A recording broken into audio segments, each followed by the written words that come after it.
Welcome back, folks. Today we're going to be talking about Romeo and Juliet. Let's begin with a summary. We begin with a brawl between members of two families, the Montagues and the Capulets. These two families have been at each other's necks for so long that neither remembers the reason why they even hate each other to begin with. The Prince of Verona tells the brawling families to knock it off and warns that any more public scuffles will result in punishment. Then we meet Romeo, who's down in the dumps because a girl named Rosaline isn't into him. Romeo's friends, Mercutio and Benvolio, attempt to cheer him up. As Romeo's friends are trying to cheer him up, an illiterate messenger for the Capulets asks them to read out the guest list for a masked gala the Capulets are hosting. Mercutio and Benvolio convince Romeo that attending the masked gala will cheer him up. While at the party, Romeo forgets all about Rosaline as he sees this beautiful girl who he falls in love with. This girl reciprocates his feelings. After dancing with her, Romeo gets told by another party guest that the girl he just danced with was Juliet Capulet, the daughter of his family's enemy.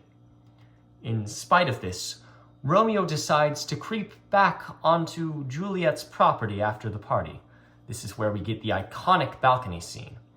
There he swears his devotion to Juliet. They decide they will be wed together in the morning. Romeo's friend, Friar Lawrance, decides to marry the two young lovers, as he believes it might put an end to the feud between the families. Unfortunately, Romeo runs into Tybalt Capulet, who kills Mercutio unprovoked, causing Romeo to kill Tybalt in a rage. Romeo flees the scene, and the prince sees the death of Mercutio and Tybalt and banishes Romeo after he finds out he's responsible for Tybalt's death. Romeo says goodbye to Juliet before fleeing Verona. Juliet's parents see how sad Tybalt's death has made her. Really, it's the fact that Romeo has been banished. So they decide she will marry a young man named Paris. Juliet is like, ew, I'd rather die. And she seeks the help of Friar Lawrance, who gives her a potion that will make it appear like she's dead. The friar writes a letter to Romeo explaining the plan. Romeo takes the potion the day of the wedding, and everyone believes she's dead. She's then taken to her tomb. Romeo receives word from his page that Juliet has died. The letter that the friar has written to him, explaining that Juliet was not in fact dead, never reaches Romeo. Romeo goes to the apothecary, which is an old-timey pharmacist, and he gets poison. Romeo goes to the tomb and finds Paris there. Romeo kills Paris, because he's a little crazy considering his wife just died. Romeo sees his dead wife Juliet and takes the potion to join her. As he dies, Juliet begins to wake. He sees Romeo dead, and so she takes his dagger and stabs herself. Then everyone, Lord Capulet, Lord Montague, the prince, come to the tomb because Paris's page started yelling to the streets how his master was just slayed.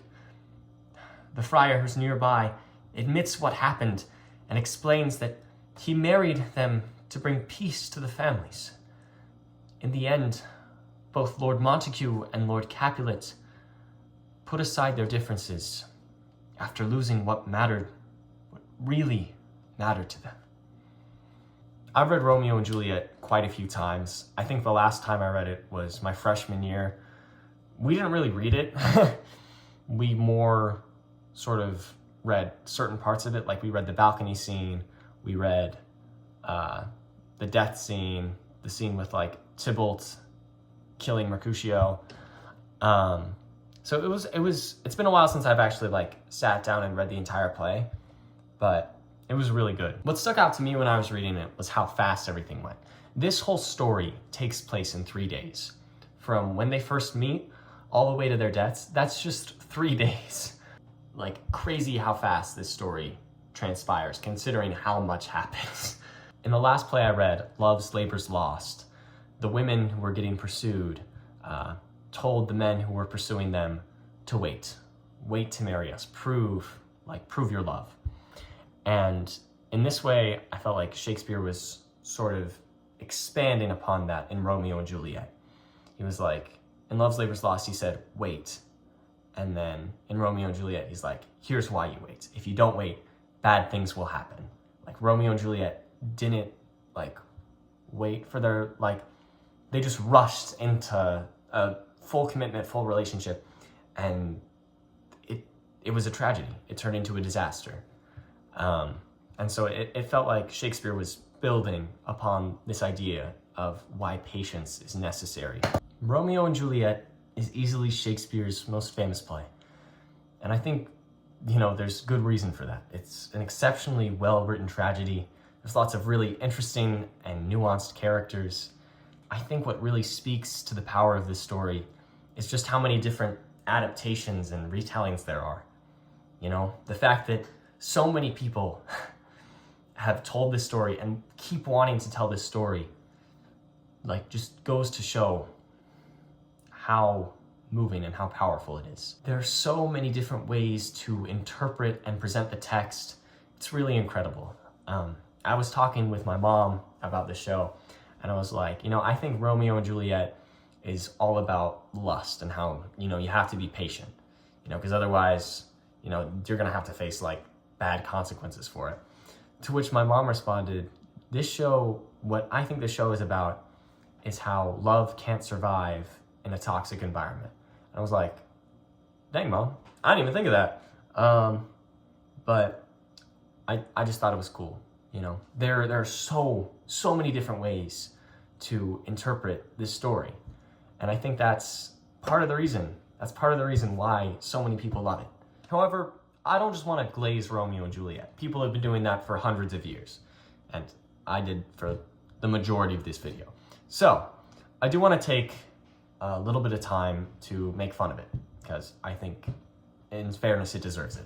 So, in the scene prior to the masked gala, Romeo is going on and on and on about how Rosaline doesn't love him. And he's just like, woe is me, I'll never love again. And then, at the party scene, the next scene, he's like, who's that? Who's that? Oh my gosh, she's so hot. Who's that? And it's just like, and he's obviously I'm referring to Juliet there. He's like totally infatuated with her. And I don't know, I found this to be really cringe because it reminded me of people that I've known who have been rejected by a girl and just been like, the day they're rejected are like, and then the next day they're like, hey baby, how you doing? To an entirely different girl. And it's just like, I don't know. I was reading that though, I was like, ugh, But yeah. Apart from that, I was like, this show's great. That was the only time I read it and cringed, so yeah. Genuinely though, I would love to be in Romeo and Juliet at some point in my life. This is just such a fun, iconic show. Be sure to comment what your favorite Romeo and Juliet adaptation is. Mine is definitely West Side Story, just absolute classic. But yeah, be sure to like, comment, and subscribe, all that good stuff. Yeah, stay safe out there, guys.